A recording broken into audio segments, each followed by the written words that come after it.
Eric Hovde, welcome back to the race. Good to see you. Great being on your show, Sean.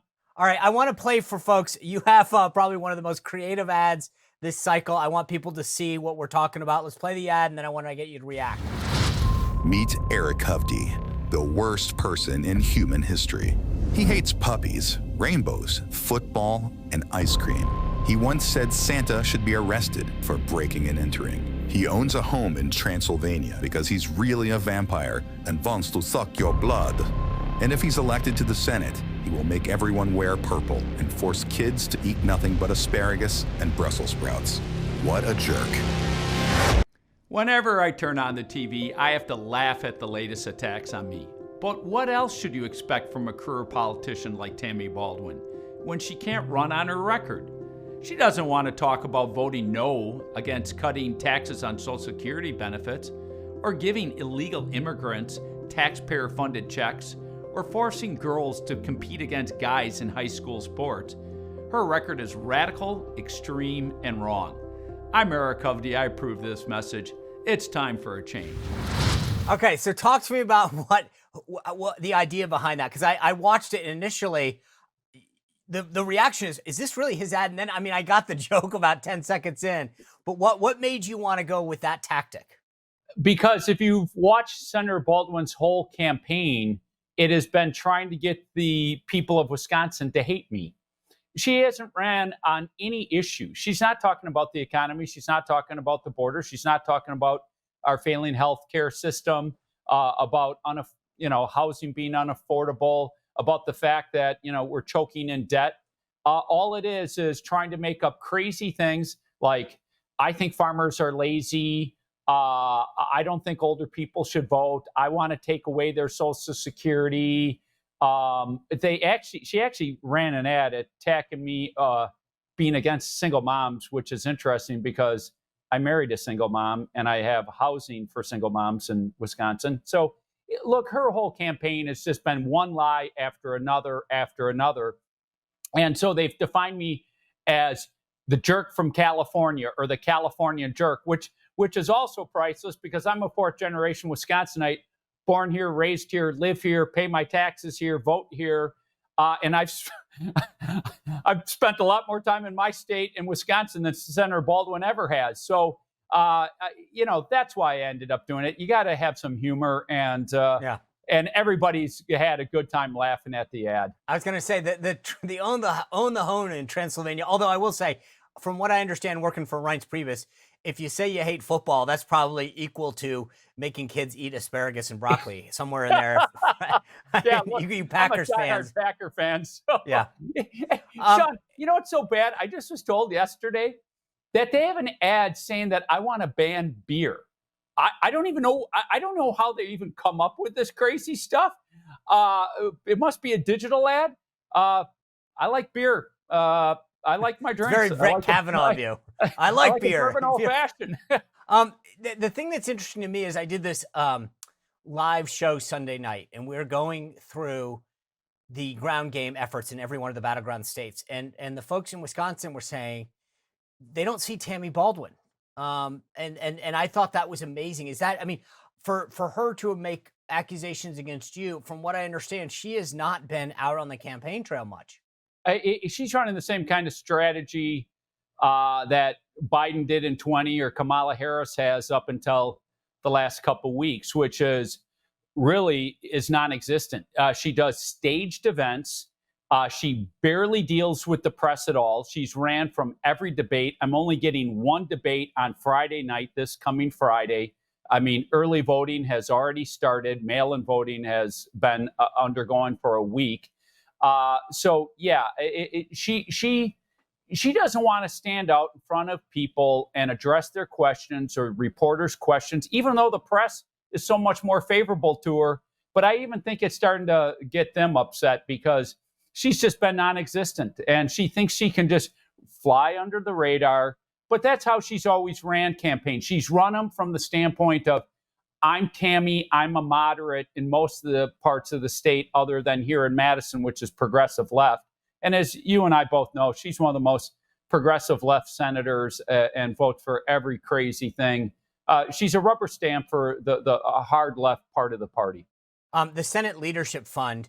I know a lot of what was happening is that you were running a really good campaign. You were out there sort of waving your hand saying, hey guys, I can win this race. And the cavalry, at least from my perception, seems to be at least starting to come to your rescue and saying, okay, we got it. This is what the Senate Leadership Fund put out in a private note to donors. It says, after weathering months of brutal attacks on his character, Eric Hovde just launched one of the best cycles ads, flicking off the hard punches he's taken. As we enter the final months, Tammy Baldwin's negatives are higher than Hovde's, and the ballot has closed to a statistical dead heat, with Trump edging ahead in a generic Senate ballot that shows room for further growth. This race has become a top priority for SLF. Talk to me about the groups and the change and the shift that has occurred in, say, the last 7 to 10 days out there in Wisconsin for you. Yeah, I would say it's actually started to shift probably about a month ago. Look, we started to see the low point in my polling was probably end of July, beginning mid of August. They were just spending an ungodly amount.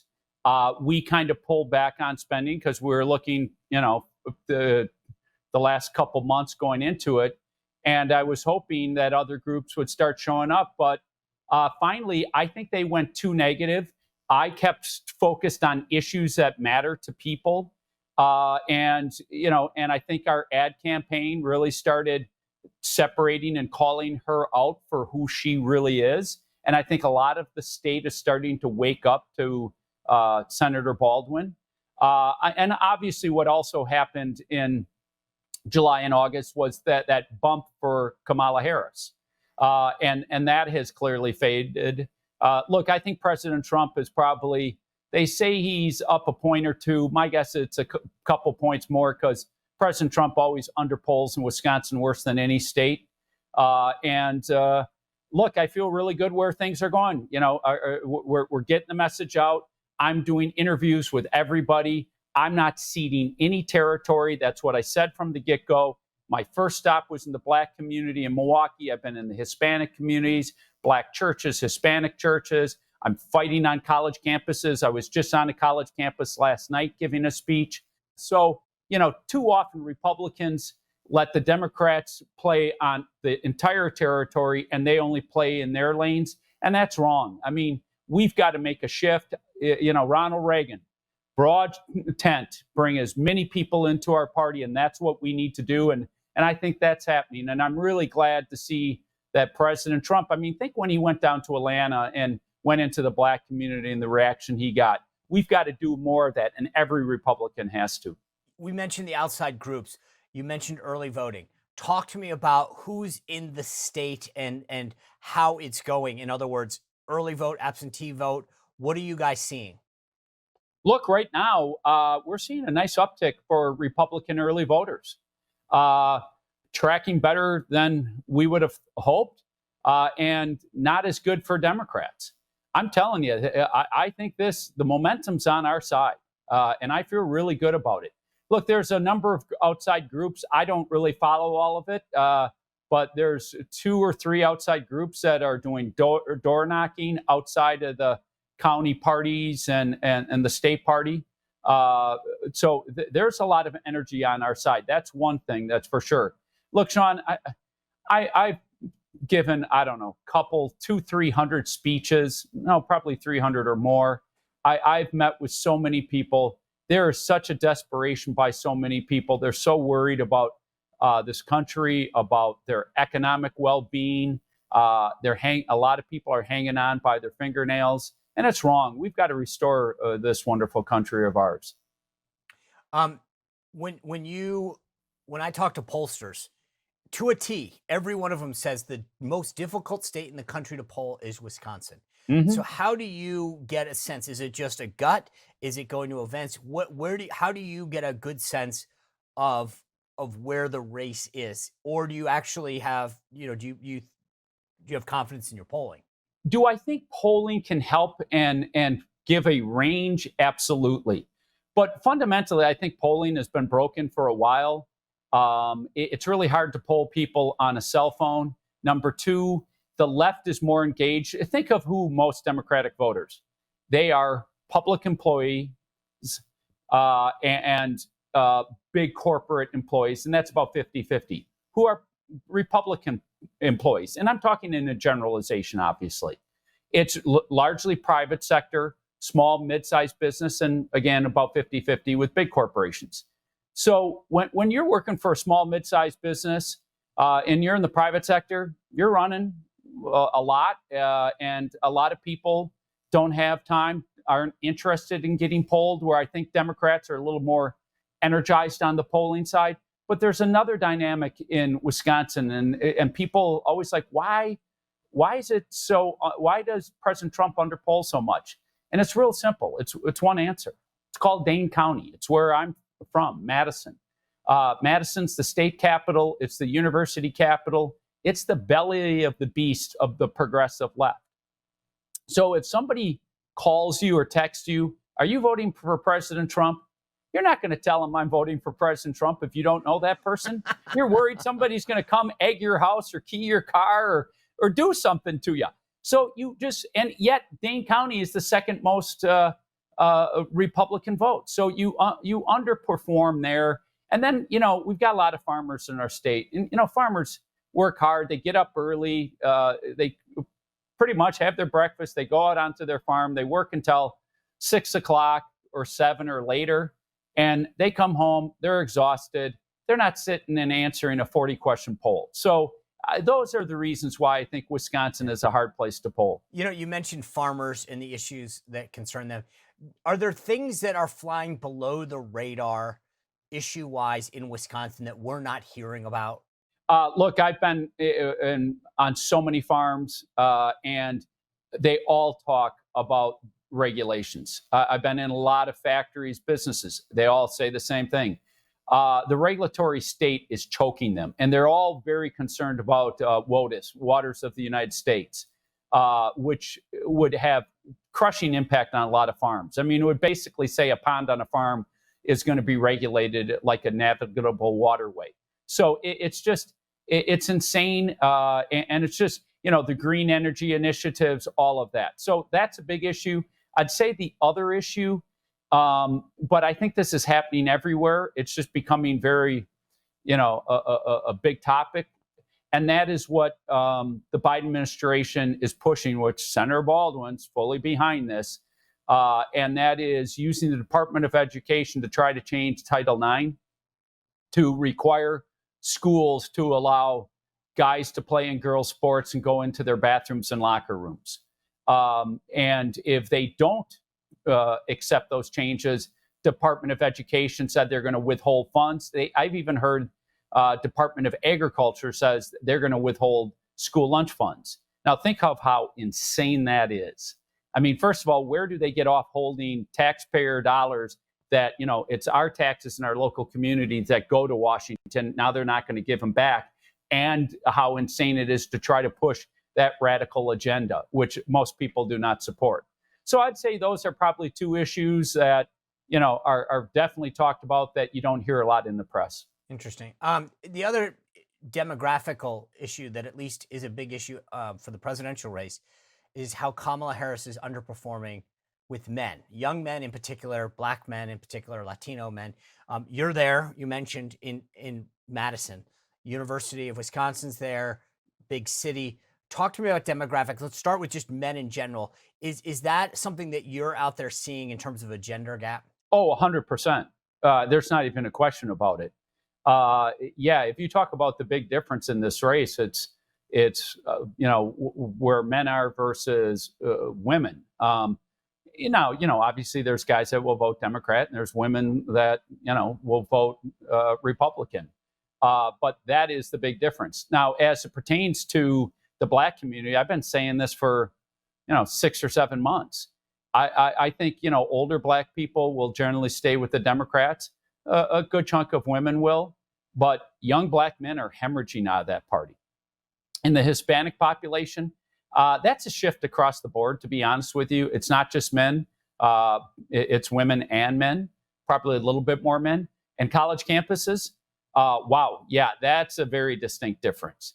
I did a parade on last Saturday at a college, and the amount of young guys that go, we're for you, was fantastic. So, they're just sick of all the stuff that's been pushed on them, all the woke agenda, being told, you're bad, because you're a guy, trying to demasculate men. So I think they're just tired of all of the nonsense. So there's definitely a change there. And you mentioned, I mean, how much do you think your campaign style is different than a sort of a traditional Republican? Meaning, you talked about going on college campuses, going to some of these neighborhoods. Have you made it, because of your business background, that a different shift in how you campaign versus maybe how a lot of Republicans have in the past? I feel comfortable going anywhere in any community, and again, I believe in the broad tent strategy that President Reagan has. Look, I get energized by campaigning. I have very thick skin. And so, going into areas that are not as friendly, it doesn't bother me like maybe some people it does. And I just believe that we need to create a movement. And we just got to start talking to these other groups. A big part of the reason why Republicans have underperformed in the Black community, because they haven't reached out and talked to them in the past. That's one great thing that I'm seeing about President Trump doing. Again, Ronald Reagan did, but a lot of too many campaigns stay in their own lane, stay in their own territory. Look, I've done a lot of Republican events, but the last couple months, I'm not really going to a lot of Republican events. I'm going to factory floors. I'm going to areas where I can speak to as broad a group, because I got to pull people from the middle. And that's what, that's been what the campaign's been all about. Yeah, I mean, at this point in a campaign, if you're going out to Republican events, you're kind of in trouble. You mentioned the regulatory effect that farmers and others are having. That used to be a big Republican talking point, regulation. But the other big one that I think is getting short shrift, and maybe it's just because people don't want to hear about it, is debt and spending. And I feel like Republicans have lost. Ron Johnson, to me, has always been such a great, he like you, he's got this, comes to Washington with a business sense. He's like, this isn't how we would operate. This is unacceptable. How do you, talk to me about when you get elected, priority wise, where does that stand for you? Because I worry that if we don't deal with our debt and deficit and spending, and I know it's not the sexiest issue, I get that, but it's sort of like if we just keep giving people what they want, that we're continuing to kick a can down the road, and the roosters are going to come home very quick. Sean, it's my number one issue. It's Good. Probably the biggest reason I'm in this race, because I've spent my life in the financial markets. I own banks. I've been in the asset management business. I understand how our globalized and financialized economy works. And let me tell you, we already have entered into a debt crisis, and it's going to take a long time to get out of this mess. And, everybody says, well, it's gone on. Everybody's been warning about a debt crisis. When, what's the old line about going bankrupt? How did it happen? Slowly, then all at once. Debt crises build slowly, but when they come to an end, they come very abruptly and sharply. If you look at the great societies of human history, the Roman Empire, the different Chinese empires, the British Empire, the Dutch Empire, how do they always fail? They first lose their moral compass, and then they bankrupt themselves. We have $36 trillion of debt. Our interest costs on our debt is $1 trillion a year. It's bigger than our Defense Department budget, and within a year and a half, it'll be bigger than the cost of Social Security. If we don't get on to addressing this issue immediately, we're going to hit a wall, and you're going to start seeing the Federal Reserve starting to go back into quantitative easing, printing money. And if you think inflation was bad the last couple of years, you watch out, because we can't default our way out of it. An individual, a business, or a small government can default and bankrupt, restructure their debt. If the United States ever did that, would plunge the whole globe into a depression, and it would take generations to work its way out. So we're only going to be left with either getting on with smart fiscal policies and economic policies and taking time to get out of this mess, or they're going to use hyperinflation, and that destroys the quality of life for almost every American. Well, if you enjoyed this content, make sure to like this video, subscribe, and click the notification bell to get more.